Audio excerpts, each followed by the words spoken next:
Mana awak tahu? Oh, sebab dia ada dot tu. Okay, so awak cakap dia ada hidrogen. Yang dekat sini pun ada hidrogen. So what is the difference? Apa yang membezakan iaitu yang belah kiri dengan yang belah kanan?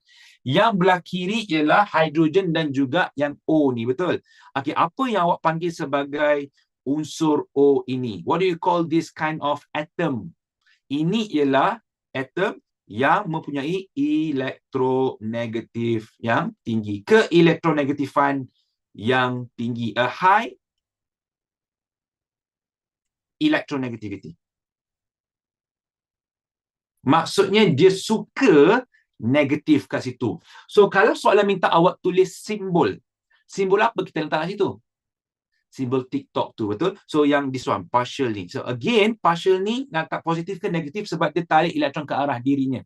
Now you will say yang ini partially negative. Okay. So yang ini pun akan jadi partially positive. Yes, you are right. Inilah ikatan hidrogen. Betul, betul, betul. Right? So again, you're going to say this is hydrogen bond. Okay.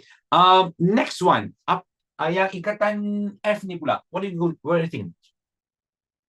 Ikatan F ini ialah ikatan datif. Maka kenapa awak cakap ikatan datif dan kenapa bukan ikatan covalent? What makes you say that this is dative bond? Kenapa ya? Sebab okay, saya faham. Kita dah belajar last week pasal jerawat, betul. Jangan sebut jerawat dia, nanti datin tu marah. Nanti datin tu dia tarik balik derma tadi tu. Sensitif ni datin tu. Yes, awak cakap datin tu jerawat, so dia rasa muda lah. But yet again, kenapa awak cakap dia ikatan datif? Sebab, yes, you are right. Benda ni, apa kita panggil benda ni? Ada pendermaan dua benda ni. Electron pair, you are right. Pasangan elektron. Oh. Okay. Or in English, we call this as electron pair. So, bila mana electron pair is being donated, pasangan elektron didermakan, maka yang terlibat kat sini ialah ikatan datif. Again, ikatan F ialah ikatan datif. Jadi kalau awak tengok balik, the keyword dekat sini ikatan datif, electron pair didermakan. Ataupun a donation or electron pair is donated. Ikatan datif kat sini. Tapi kalau awak cakap ikatan hidrogen, dia ada melibatkan hidrogen dan unsur yang lebih elektronegatif. One more time. Hydrogen bond will involve hydrogen and a more electronegative element. Such as, apakah contoh-contoh atom yang elektronegatif ini? Ada 3 sahaja dalam SPM. Yes, you are right. F, O, N. And it turns out dia jumpa O dekat sini. So that is why you say ini ialah hydrogen bond. Yang ini ialah dia didermakan. So ikatan datif, or in English we call this as dative bond. 10 faham, 1 lost where you are right now untuk soalan ni. Go. Sebab ramai student dia keliru dengan dua benda ni. Hydrogen ke ikatan datif. So again, muka surat 30. Okay, all good, all good, all good. So again, the keyword cuba tengok balik, iaitu ini pendermaan elektron pair ataupun pasangan elektron. Baik, daripada situ saya minta awak kembali dekat kita punya 5.5, iaitu saya minta semua orang terus buka muka surat 23, page 23. Kita akan kembali dekat ikatan datif semua orang. Okay. Buktikan awak dekat muka surat 23. So exam pernah suruh lukis ke ikatan datif? Pernah. Tadi tu itu dia minta terang, tadi tu minta kenal pasti saja, betul. Ada dalam paper 2 tapi section A. Tak pernah lagi saya nampak section B lah. But for section A dia akan mintanya tu. Pembentukan ion hydroxonium. Okay, baik. Now let's take a look dekat sini juga. Sekarang kita pakai bahasa kita dulu, boleh? Okay, ikatan datif. The moment I say dative bond, apa yang terlintas dekat kepala awak? So, the first thing that you've seen when I say dative bond, akan ada dua benda, betul? Yes, awak akan teringat jerawat. Okay, selain jerawat tu apa? Ada dua benda, apa dia? Datin dan juga daif. You are right. You are right. Right? Dan datin dan daif ni, siapa menderma kat siapa? Which one donates to which one? Now, you will say yang datin menderma dekat daif kat situ, betul? Dia derma apa? Dia derma, now you will say pasangan elektron. Okay, electron pair. Okay, one might ask, apa kriteria yang dia datin? Apa yang awak cakap dia tu memang datin, maknanya dia kaya? Dia kaya dari segi apa? Dia kaya dari segi elektron, maka dia ada banyak jerawat ke tak ada jerawat langsung? Dia kaya, datin ni kaya, yes, you are right. Dia kaya sebab apa? Sebab dia ada banyak jerawat. Can you imagine that? Boleh Yang dot tu kan, our Lewis structure tu. Okay, next one. Apa yang menyebabkan awak kata satu atom itu sebagai daif? Poor. Miskin. Sebab dia kekurangan elektron. Okay, kekurangan elektron ada dua jenis. Yang pertama ialah dia ada charge positif. Okay. So yang ini ada charge positif. Yang kedua, awak tak boleh cakap tak ada jerawat. You can't say that. Tak boleh. Okay, sebab apa? Sebab yang tak ada jerawat tu dia tak perlukan pun elektron. Okay, nanti saya akan tunjukkan kenapa. Okay. So another reason ialah tak cukup octet. Right? And it turns out sebenarnya boron adalah satu atom yang bukan logam. Saya boleh cakap benda ni sekarang tau. Selama ni awak belajar, kalau saya cakap pasal unsur, jauh-jauh berkala unsur. If I were to talk about group 1, group 1 kita ada hydrogen, kita ada lithium, sodium, kalium. Apakah charge-nya? Now you will say positif, betul. Now group 2 apakah charge-nya? 2 positif, betul. Jadi kita akan skip. Saya nak tanya awak, kumpulan 13 apakah charge-nya? What is the charge for group 13? Go. Sebab belah kanan itu kita ada carbon yang kita anggap sebagai cermin, dan of course is 3 minus, 2 minus dan minus kat situ. My question to you guys ialah yang dekat sini apakah charge-nya? You will say 3 positive. Jadi awak akan expect boron ion, betul? No. Kat sini baru saya boleh cakap boron dia bukan logam. Saya tak boleh cakap dulu, so nanti kan takut awak drop kimia. So kat sini saya boleh cakap this is a metal yang bawah aluminium, yes, metal. Yang ini bukan metal. Yang ini sahaja dia special case. Yang ini dia special. Iaitu dia ialah dia akan menghasilkan ikatan kovalent. Benda baru kan? Okay. So again, jangan drop boleh tak? Teruskan, dah masuk 5/6 dah. Tak payah drop kimia dah. Okay, baik. Coming back to this one. Kita tengok kat sini, atom boron yang terdapat dalam sebatang boron trifluorida BF3 belum mencapai susunan oktet. Dan kita tengok kat sini nitrogen dalam ammonia. Dan tunjukkan sini. Bolehkah atom boron membentuk ikatan asat? Yang ini kita panggil sebagai ikatan dative. Tukar. Ikatan dative. Or coordinate bond we call it. Ikatan koordinat ataupun ikatan dative dengan nitrogen daripada ammonia. Okay, first thing first, perhatikan boron. Okay, so boron namanya adalah boron trifluorida, dia dengan BF3. Ada jerawat tak? Now if you look back kat sini, boron terdiri daripada 2.35. Alright, so kita akan expect apa? 2.8, betul. Kita takkan pakai konsep ni. This is a special case. Awak tak akan belajar dalam SPM, tapi awak akan belajar dalam A-level. Yang ini awak cuma bayangkan B ni ada 3 kaki sahaja terus. Special case. Okay. So saya nak minta awak buat boron ada 3 kaki. Dah. Okay. Kemudian saya nak minta awak lukiskan struktur Lewis untuk fluorine. Now if you talk about fluorine, fluorine dia ada 9, betul. Susunkan elektron dia 2.7. Okay. Dia perlukan berapa elektron untuk mencapai susunan elektron oktet? How many does it need and how much will it share? Ini teknik dia.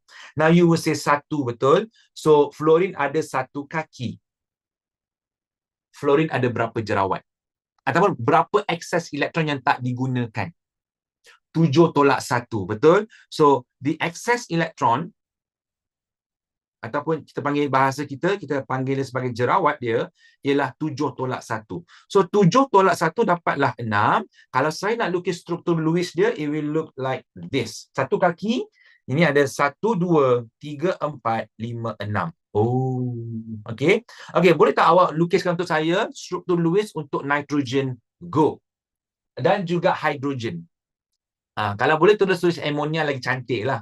But for now, I need you to draw nitrogen dan hydrogen. Okay, siapa yang terdapat tangkap benda ni, bagi tahu dalam komen. Let me know so that I can guide you guys. Okay, but for now, saya tengok fluorine saya letak kat sini. Mana saya nak gabungkan kan boron dengan fluorine tu. So saya buat macam ini. Boron kita pakai kaki boron sahaja. So fluorine masuk sahaja macam itu. 1 2 3 4 5 6. You'll be like that. Alright, fluorine 1 2 3 4 5 6. Fluorine 1 2 3 4 5 6. Okay. Siapa yang dah buat ammonia kat sini? Ada yang baru sini, betul? Ada sudut yang baru. Okay, if you want to look at this one, nitrogen, dia ada 7 elektron. Okay. So susunkan dia. 2.5,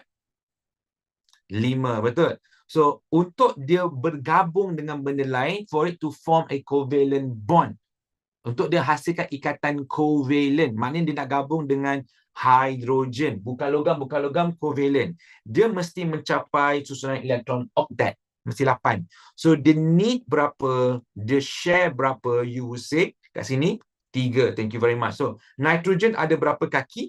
3 kaki. So, saya akan lukiskan nitrogen kat sini, 1, 2, 3 kaki.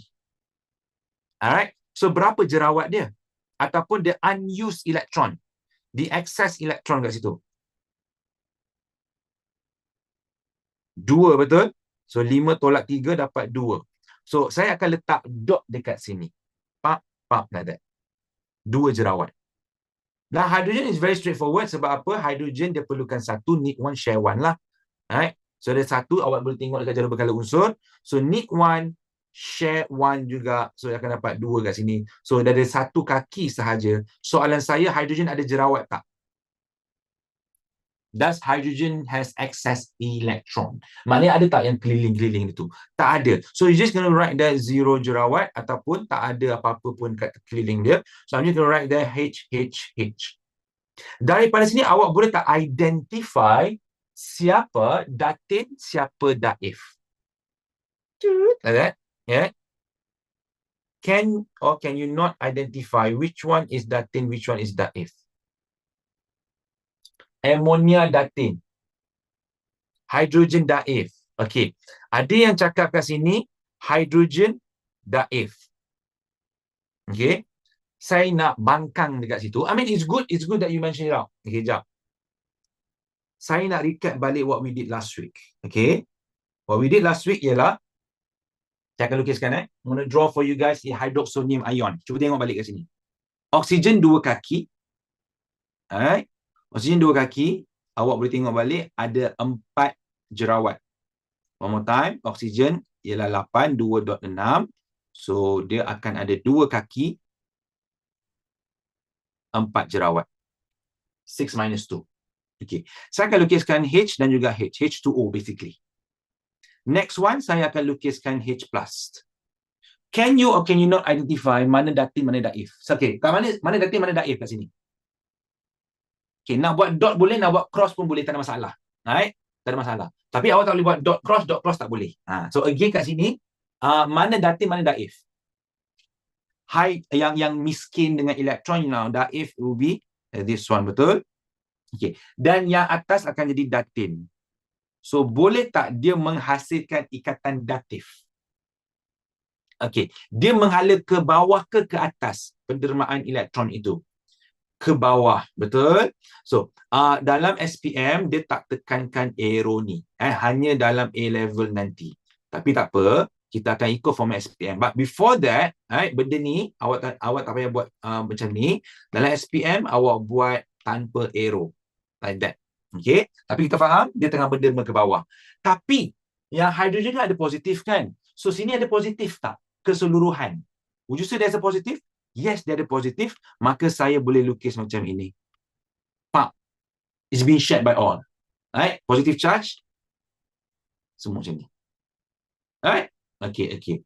Kenapa ke bawah? Sebab awak tengok balik elektron yang didermakan itu menghala ke H+. Dah? Okay, I'm going to try it one more time. Sekali lagi, ikatan datif. Awak beritahu saya mana datin, mana daif. Okay, ready Saya ada N, H, 3. Dan saya ada H+. Mana datin, mana daif? Go. Bagi tahu saya mana yang hidrogen, laju. This is your daif, betul? Yang poor. Okay. So yang bawah itu apa? Yang bawah datin. Kenapa awak cakap dia datin? What makes you say this is datin? Yang dia kaya. Kenapa awak cakap dia kaya? Sebab dia rawat dia. Yes, right. Sebab ada pasangan elektron, betul? Has an excess electron. So boleh tak dia menghasilkan ikatan datif? Can it form a dative bond? Yes, dia boleh menghasilkan ikatan datif, betul? So dia akan jadi apa? And menghala ke atas ke bawah. Okay, dalam SPM tak perlu tulis arrow, tapi dalam A-level nanti menghala ke atas. However, ni ada positif. So dekat sini mana positif dia? H ke, N ke, H ke, semua. Semua. There you go. Inilah ikatan datif. Yang ini clear? Ini senang, betul? Alright. Now I'm going to change the question bit. Perhatikan. Saya masih ada datin. Bukan saya, dia. Yang ni masih ada datin kat sini. Okay. Amin. Kalau saya ada datin, saya datuk lah kan. Okay, baik. Next one. Perhatikan. Saya cuma ada HCl. 1, 2, 3, 4, 5, 6. Ataupun saya tulis HF lah, supaya awak nampak. HF. Soalan saya, ada tak ikatan datif kat sini? Is there a dative bond? Okay, pertama sekali ada datin tak? Yes, you will say ada datin, betul? Okay, awak cakap yang ini ada pasangan elektron. Alright, so awak cakap ni datin. Agree? Tak ada masalah. Yang ini datin ke daif? Okay. Yang ini kita boleh kategorikan dia pun sebagai datin juga. Okay. Alright. Next one. Yang ni datin ke daif? Dia tidak ada excess elektron. Kalau saya cakap dia daif, okay, this is a very important concept. Kalau saya cakap dia daif, salah. Dia tak perlukan elektron. Dia tak miskin. Faham? Dia dah bahagia dah. Dia dah ada covalent bond.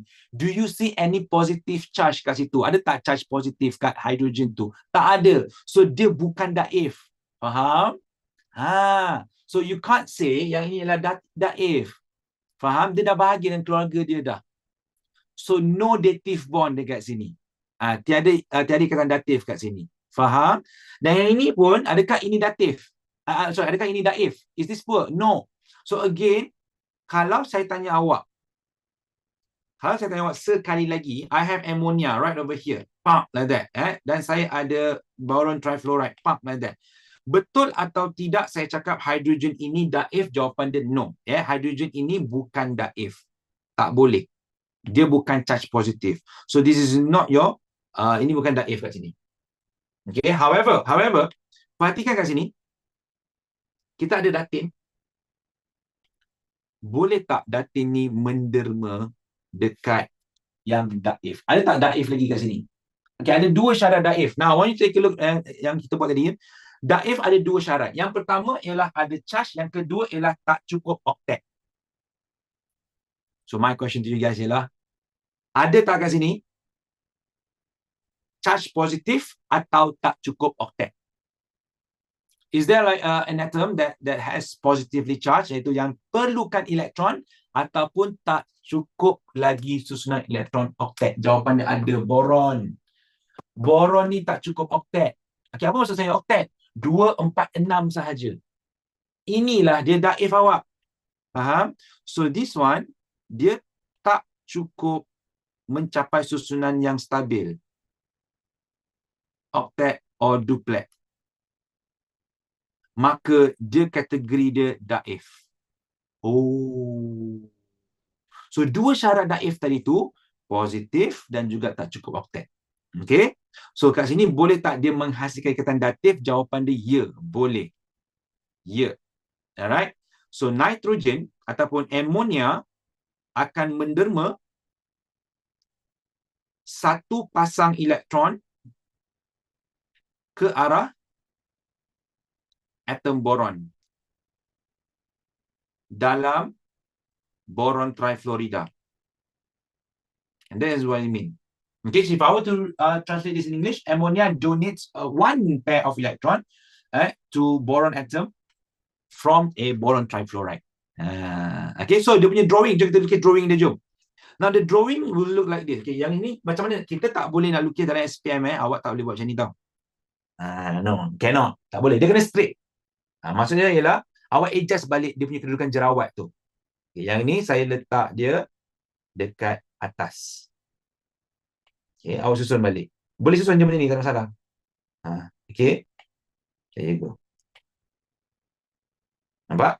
Saya susun sahaja. And make sure fluorine tu dia ada elektron dia dikelilingi 222. Just to make sure that. Yang ni saya boleh susun balik. Like that. Okay. Like that. There you go. Susun macam tu saja. Okay. Daripada sini saya boleh dermakan ke arah sana. Okay. Now, take a look. Park like that. Okay. Now, the keyword kat sini ialah sharing of electron pair. Berkongsi, ini saya silap sikit, bukan menderma. Berkongsi satu pasangan elektron. Or in English, we're going to say that to share one electron pair. This is the keyword. Yang ni awak boleh goreng saja. This is the keyword. So, dalam SPM, again, tak payah tulis arrow, tapi kita tahu arrow ke arah sana. Now, my question to you guys ialah, perlu ada charge positif tak? Sebab tak ada positif kat sini. Should I put macam ada kurungan? Tak perlu. Dah, settle. That's it. Okay, clear? Alright. Okay, 10 senang, 1 loss we jual right now untuk soalan ikatan reaktif ni, so far. Jerawat dia mana, sir? Dah didermakan. So, tak ada jerawat dah lah. Tadi ada jerawat. If you want to draw back. Waktu ammonia tu, yes, dia ada jerawat. Boron trifluorida ada jerawat. Tapi boron itu yang daif. Let me just highlight this one. Yang ini daif. Okay. Yang ini datin kita. Alright. So, stabil tu apa maksudnya? Okay, stabil itu maksudnya ialah dia dah mencapai elektron octet. Okay, saya nak tanya awak. Boleh tahu nampak oksigen ni sebagai octet? Can you not see this one as octet? Okay, saya nak tanya awak. Dekat sini ada berapa elektron? 2 kan? Sini 2 campur 2 dah 4. 2, 4. Sini ada berapa elektron untuk oksigen? 6. Sini 8. Octet. Stabil. Nampak? Okay, I'm going to draw for nitrogen pula kat sini. Ammonia. Octet ke belum? 1, 2, 4, 6, 8. Octet. So, dia dah octet. Faham? Okay, now I'm going to draw for boron pula. Dah octet ke belum? Tell me right now. 2, 4, 6 sahaja. Belum. Okay. So, ini special case. Boron is very special case. Cuma kita expect boron kan bukan charge positif ke? Should it be B3 positif? No. Dia lebih ke arah covalent punya karakteristik. A level nantilah. Okay. Alright. Kita akan buat lagi ikatan reaktif nanti. Again, jangan risau. Sekarang saya minta semua orang perhatikan muka surat 24, page 24. Ready Okay. Tarik nafas semua. Hembus. Okay. Awak punya dakwah itu dibuat daripada apa? Siapa tahu? Logam lah. Betul? Okay. Dan awak biasa dah belajar pasal, I think dekat Science chapter 6 di mana elektrik boleh mengalir dalam apa sahaja. Dalam logam. Okay, dalam bentuk pekerjaan, it is metal, conductor lah. Okay, baik. Bukan logam saja, there's a lot more substance, tapi dalam SPM syllabus kita tahu dalam logam. Okay, macam mana elektrik tu boleh mengalir? Dan nanti awak akan belajar dalam fizik, di mana, saya tak ajar fizik ini just beritahu saja. Fizik form 5 nanti awak akan belajar di mana Kalau elektron gerak ke depan, akan ada benda yang patah balik. Awak tahu tak apa yang patah balik itu? Untuk counter kekurangan charge negatif ini, you will say I. What is I? Arus elektrik. Dah belajar kan benda ni kan? Tak silap saya dalam form 2 or form 3. Ha, ha, ha. Saya tak ajar fizik. Saya tak ajar fizik. Ha. Okay, baik. Now, coming back to this. Okay, coming back to this one. Ikatan logam, dia special case sikit. Sebab apa tak? Sebab dia ada daya elektrostatik. Okay, bagi saya satu logam, one metal. Satu je. Saya nampak sini. Okay, saya boleh cakap besi tapi kalau nak lukis dia punya what you call it, struktur elektron dia nanti awak tak faham. Sebab yang ini lebih pada A-level sebenarnya, transition element. Lagi logam lain? Lithium. Kita ambil lithium jom. Let's go take lithium. Okay. Awak cakap lithium. Lithium ada 3. Ada tensor. Kena hafal kerja dua perkara unsur. Tak perlu dia akan bagi dalam exam. Okay. So, susunan elektron adalah 2.1. Betul? If I were to draw, ni lithium. 2. Okay. 1. Dalam SPM, awak kena buat macam ini. This is how it looks like. Betul? Saya ada 1, 2 dan juga 1. Dalam secara realiti, how does it looks like? Sebenarnya, it will look like this.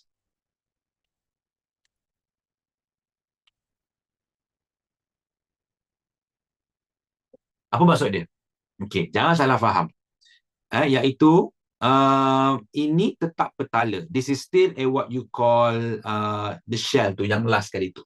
Okey. Dan dia tak boleh macam ini. Atau bawah macam ni tak boleh. Dia dalam petala sahaja. Yang masih lagi dalam konsep petala. However, kalau saya ada satu lagi lithium, pump like that. Dalam logam, it is a special case, kita akan panggil ini sebagai lautan elektron. Sea of electron. What does it mean? Apa maksudnya? Maksudnya elektron ini boleh nyah setempat.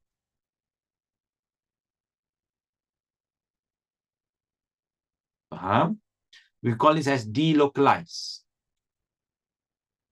Ya, awak ada tak kawan-kawan yang selalu kalau cikgu tu datang, dia asyik cari penyapu je kerja dia. Ada tak? Dia time tu lah dia nak sapu. Time tu lah dia nak buat busy, nak lap tingkap lah, apalah. Ada tak yang tu? Itu ialah nyah setempat. Dia tak duduk diam. Oh, you are that friend Oh, awak kawan itu. Okay, shh. Tapi ini kau. So basically itu ialah kita panggil sebagai lautan elektron. Basically, bayangkan kalau kelas awak jadi laut, boleh tak awak berenang suka hati? Boleh lah kan? It's the same thing. Kalau logam, elektron yang belah luar sahaja kita panggil sebagai elektron valence. Valence elektron.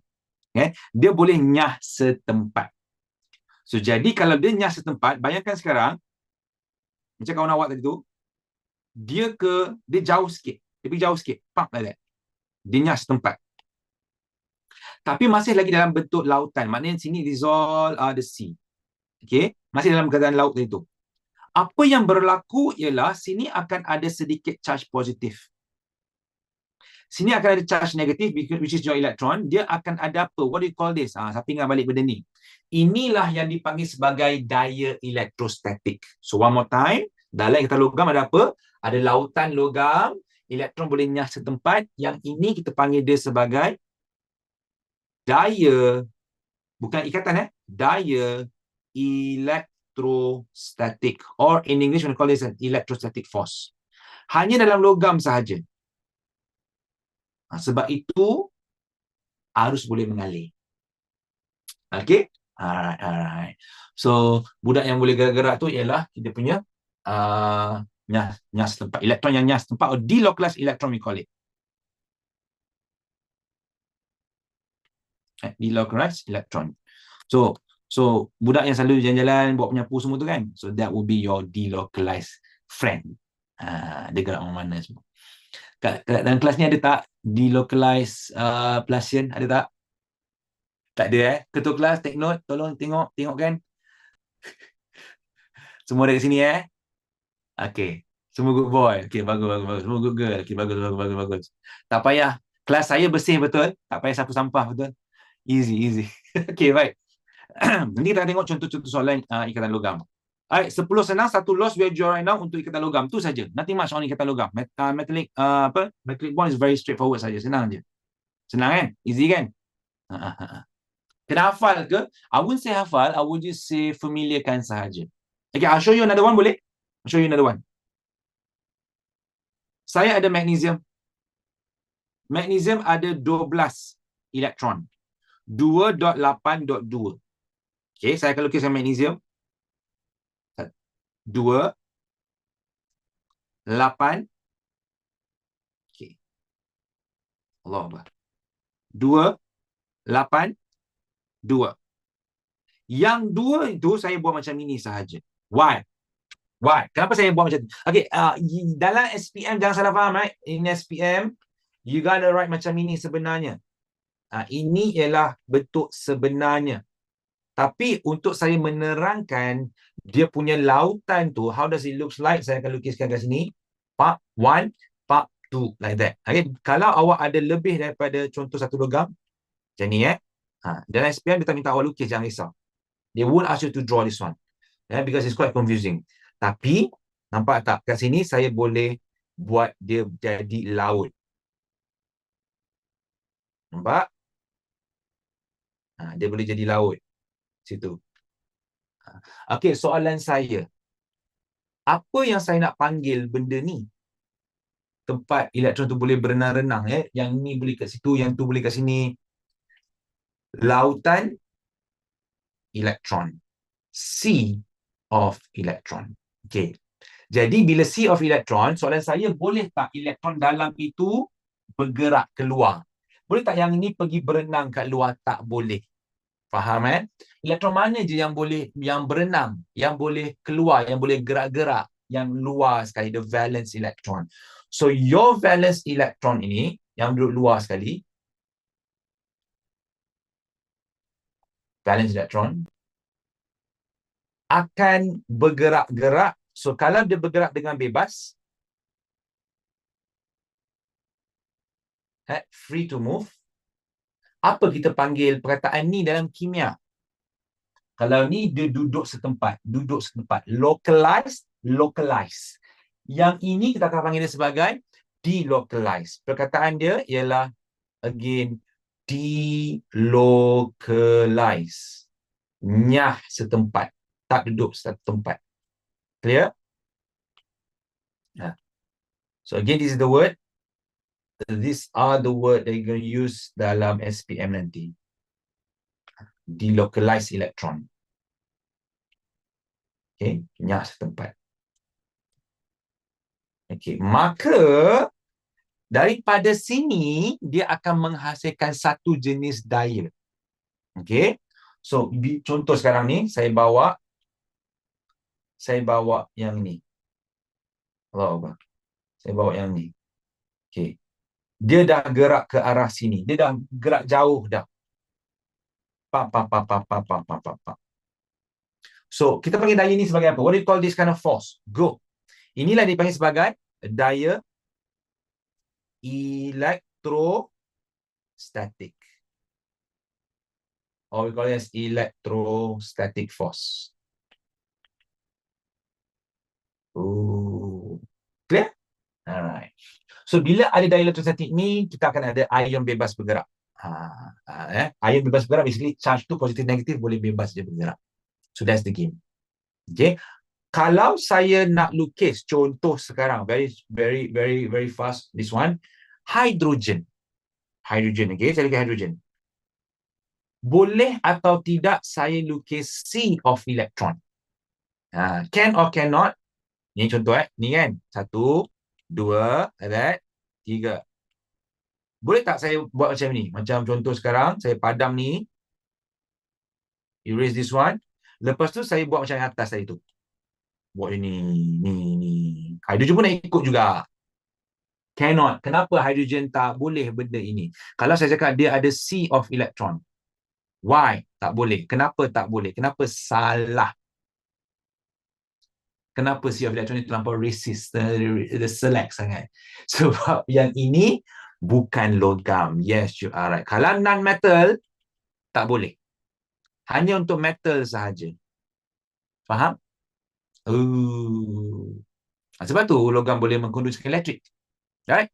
Now, why not we try to do one or two question? Okay, satu atau dua soalan. Saya minta semua orang terus buka muka surat. 27. Dah. Okay, soalan yang pertama. Rajah 2 menunjukkan sejenis ikatan. Tada. Okay. Now, here's the thing. Antara berikut yang manakah betul tentang ikatan tersebut? Okay. A. Wujud dari tarikan elektrostatik antara lautan elektron dan ion-ion logam bercas positif. B. Sejenis ikatan di mana pasangan elektron dikongsi. Pair of electron is being shared. C. Ikatan yang terbentuk dari pemindahan elektron antara atom logam dan bukan logam. D. Daya tarikan antara atom hidrogen yang terikat dengan satu atom yang lebih elektronegatif dalam molekul yang lain. So, what is the answer kat sini? Kenapa awak cakap jawapan dia A? Kenapa laju sangat? Kenapa bukan B? Kesian B. Tak pernah pun, tak ada pun orang jawab B. Kesian dia. Ya, sebab ada C of electron. Nampak tak? C of electron tu, lautan elektron tadi tu, dia akan mewujudkan daya elektrostatik. Okay? Okay, kalau saya tanya awak, B, what is B? Sejenis ikatan, type of bond, yang dia dia kongsi pasangan elektron. It shared the what you call a pair of electron. Bukan covalent. Bukan covalent. Jerawat tu, yang dua tu, dia sharekan. Yes, yang B ni sebenarnya it is a dative bond. Ikatan dative. Okay, what about yang C? Ikatan yang terbentuk melalui pemindahan elektron transfer metal to non-metal. Ini ialah ikatan ion. You are right. Ionic bond. Ikatan ion. Last sekali yang D. Daya tarikan antara atom hidrogen dan terikat dengan satu atom yang lebih elektronegatif. There are 3 electronegative atom, full, dan juga hydrogen. What do you call this? Ini ialah, yes, you are right, hydrogen bond. Easy peasy. So sweet. Okay, ni. So, kenapa bukan covalent, sir? Kan? Why isn't covalent? Saya dapat soalan di sini. Why isn't covalent? Okay, awak kena ingat, kalau saya letak E, covalent ialah apa? Covalent ialah ikatan yang terbentuk, saya akan pakai ayat sama dengan C tau. Okay? Melalui pemindahan ke perkongsian. When you say covalent ialah perkongsian. Sharing of electron. Antara apa? Logam bukan logam ke? Bukan logam bukan logam. Now you will say bukan logam bukan logam. This is covalent. Clear? With non-metal and non-metal. Then you will say this is a covalent. So basically chapter 5 semua dah nampak kat satu soalan sini. So guys can actually see it. Okay. Next one. Apakah jenis ikatan kimia dalam molekul air? Go. A, B, C, D, go. Okay, kalau saya tulis air, H, O, H. Betul? Ada jerawat situ. Louis structure je lah. Tak penting pun. Sebab soalan cakap dalam. Inside the molecule tu. Ini ialah covalent.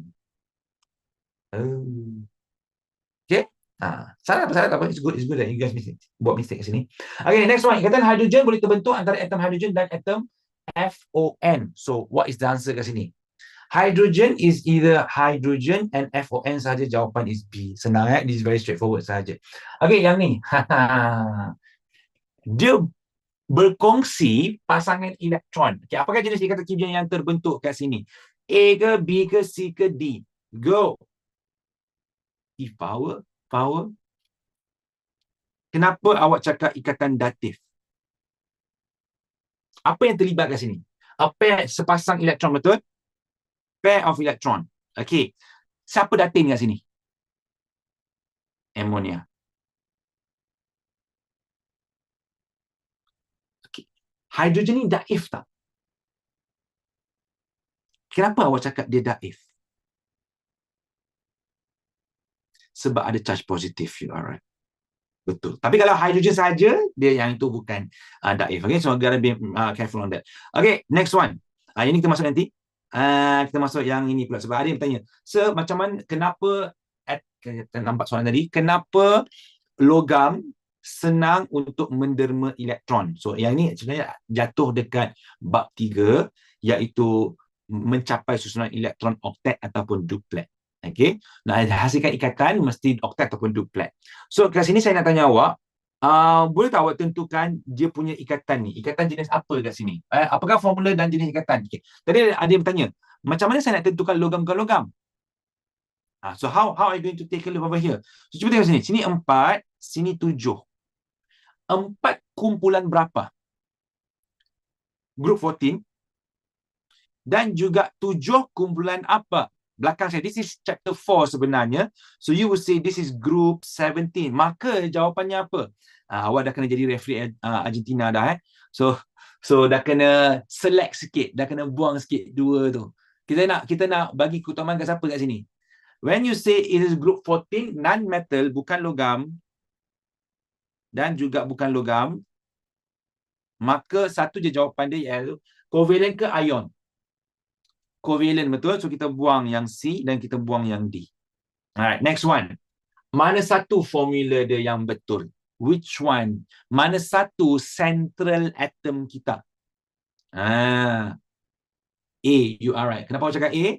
Sebab daripada 2.4R itu, dia nak jadi 2.8, dia akan ada 4 kaki, betul. Untuk yang S ialah 287, dia perlukan 1 kaki sahaja. Jadi siapa yang lebih baik yang boleh mengagihkan R tu, betul? So 1 1 1 1. That's how it looks like. Sebab itu S boleh masuk, S boleh masuk, S boleh masuk, S boleh masuk. So therefore jawapannya ialah RS4. Macam nama motor nama kereta dekat sini. Kan? Alright, next one. Ini termasuk nanti. Settle dah. Kita nak masuk 5.7, the very last one. Setakat ni saya buka laluan untuk Q&A. 10 boleh faham, 10 boleh bawa, 1 tengah lost where you are right now. Go. Saya nak masuk pasal daya elektrostatik dan daya van der Waals kat sini nanti. So, macam mana ion hydroxonium boleh positif? Okey, yang ni saya minta awak tengok balik ikatan hidrogen tadi. So, ikatan datif tadi tu antara H+ yang ada positif dah, biasanya daripada asid, dan juga H2O. H2O ada jerawat kat situ, dia mendermakan. Okay. So, lautan aqueous tu apa? Bukan lautan, larutan. Ini termasuk nanti. 5.7 ni. Okay, lupa cara nak tahu hydrogen bond. Tak apa, nanti awak tengok balik kita punya latihan. Ada dekat buku 30 tu. Okay. But for now, kembali kepada persoalan kita. Okay. Kenapa ikatan ion nak hasilkan ikatan? Kenapa covalent nak hasilkan ikatan? Apa persamaan mereka ini? Okay. Kenapa mereka nak hasilkan ikatan? Contoh tadi tu kan, kalau awak cakap pasal hidrogen, oksigen, gabung jadi H2O. NaCl, gabung jadi NaCl. Kenapa? Why? Untuk mencapai apa? What would you say this? Dua-dua untuk mencapai susunan elektron yang stabil. To achieve a stable electron arrangement. One might change stable to duplet or octet. Tapi ayat lagi panjang lah. Awak boleh tukar kata stabil kepada duplet dan octet. Okay. Untuk cakap lengkap boleh tak? Kurang tepat. Kurang tepat. Dia lebih kepada perkataan stabil. Because why? Stabil ini menunjukkan dalam keadaan di mana dia dah cukup dah elektron itu. You can't say lengkap. Kurang tepat lah kat situ. Okay. Atau selain daripada sini, melibatkan elektron boleh. Melibatkan pergerakan elektron, tapi awak kena hati-hati benda ni sebab awak tak boleh cakap pemindahan elektron, awak tak boleh cakap perkongsian elektron, cannot. Okay. Tapi apa yang boleh cakap kat sini ialah untuk membentuk ikatan kimia, can. lebih tepat. Alright? To form a chemical bond. Kadang-kadang awak setuju tak? Dalam subjek sains, jawapannya terlampau subjektif, betul? I mean, betul awak cakap tadi. Melibatkan elektron, betul? Melibatkan elektron. Tapi masalahnya ialah bila dia terlampau subjektif, dia boleh misinterpret jadi kurang tepat. Faham tak maksud saya? Like for example, pergerakan arus elektrik melibatkan elektron. So, adakah itu ikatan? I mean, saya tak cakap jawapan awak salah. Right? Exam ini pun tak cakap jawapan awak salah. Tapi, kalau saya pakai argument ataupun awak punya ayat dekat elektrik, dah jadi salah. Betul tak? Sebab itu, we have to limit the scope. Okay? I mean, it's correct. It's good that you put the answer there. Okay, next one. Perbezaan dia. Pembentukan untuk ikatan ion, dia akan hasilkan apa? Okay, dia akan hasilkan atom, molekul, or ion. Okay, zarah dulu. Let's talk about zarah dulu. Zarah ialah kalau ikatan ion dia hasilkan ion, betul? What about covalent? Kalau atom dengan atom akan gabung jadi apa? If I have atom, campur atom, okay, ikatan ion hasilkan ion, atom dengan zarah dia akan hasilkan molekul. You are right. Okay, macam mana ikatan ion terbentuk? Yang ni aku boleh cakap pasal elektron tadi tu. Elektron sedang di apa? Dia ada dua, sama ada transfer, pemindahan ataupun perkongsian. Kalau pemindahan boleh terima atau derma. So you gonna say pemindahan. So, boleh tak saya tulis kat sini pendermaan? Kurang tepat. Sebab pemindahan dia ada juga ion dia ada juga dipindahkan, didermakan ataupun diterima, accept. So you're going to go for electron transfer lebih tepat. Okay, yang ni lah electron sharing, okay, perkongsian elektron. Okay, last one kat sini. Daya tarikan. Kalian dah habis dah, seminit lagi. Daya tarikan ni, saya nak awak bayangkan benda ni tau. Saya ada NaCl. Saya ada satu lagi NaCl. Kuat tak? Solid tak NaCl ni? That's my question to you guys. Is it solid ataupun dia macam lemah jadi gas ataupun liquid? Dia solid. So maknanya dia perlukan haba yang besar, betul? Haba yang besar tu datang daripada sini charge positif dan sini charge negatif dia. Yang dipanggil sebagai daya elektrostatik. Nampak tak beza dia kat mana? Okay, let me ask you this question. Antara Na dan Cl itu ikatan apa? When I have this is positive, this is also negative. Ini ikatan apa? Dalam ion tersebut, ikatan ion. Antara ion, in between the ion itu, kita ada apa? Daya elektrostatik. Itu ada electrostatic force. Faham? Okay, next one. Dia kuat. It is very strong.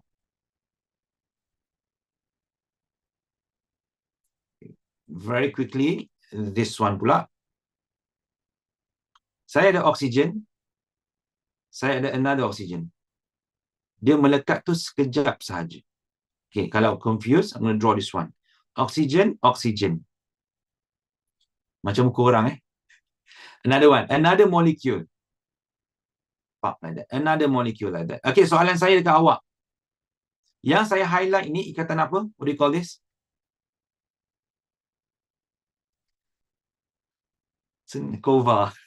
Covalent, macam nama virus dah. Okay, my next question to you guys ialah yang dekat luar sahaja, yang gamkan setiap molekul itu. Now you gotta remember, this is a molecule. So antara molekul yang belah luar sahaja itu dipanggil sebagai apa? What do you call that? Yes, inilah van der Waals yang sedikit lemah. Sebab apa? Cuba awak tengok. Awak bayangkan yang kalau contoh saya gamkan baju dan saya jahitkan baju. Mana yang lebih kuat untuk kita nak putuskan daya tarikan tadi tu? Which one is stronger if you are to break them apart? Yang gam sahaja, selotip, contoh ni selotip sahaja. Yang ni saya jahit dia. So I would say yang jahit itulah betul. Okay. Alright, itu sahaja. Antara dari electrostatic dan juga van der Waals, yang ni lagi kuat. This is stronger. Okay. Electrostatic will be antara ion. In between ion. Settled on chapter 5. Okay. Alright. I mean, there's a lot more kat sini. Kita boleh cakap pasal molekul gergasi semua tu. Tapi tak apa. Minggu depan saya letak satu soalan supaya awak nampak in detail. Especially ikatan logam lah. But next week kita akan masuk bab 6. So, boleh ke semua orang saya masuk bab 6? Kalau takut, saya boleh patah balik ke bab 1. Boleh. Tak nak. Kita terus masuk bab 6 Alright. But here's the thing. Bab 6 saya pecah kepada 2. Satu ialah saya letak sebagai part 1, which is your acid, base. Dan juga satu lagi ialah lebih pada garam. Okay. I hope it will be an easy journey for you to go into chapter 6 sebenarnya. Sebab chapter 6 it's very easy sebenarnya, betul. Okay. Cuma awak kena pastikan awak boleh bawa dia punya mnemonic tu. Contoh mnemonic nanti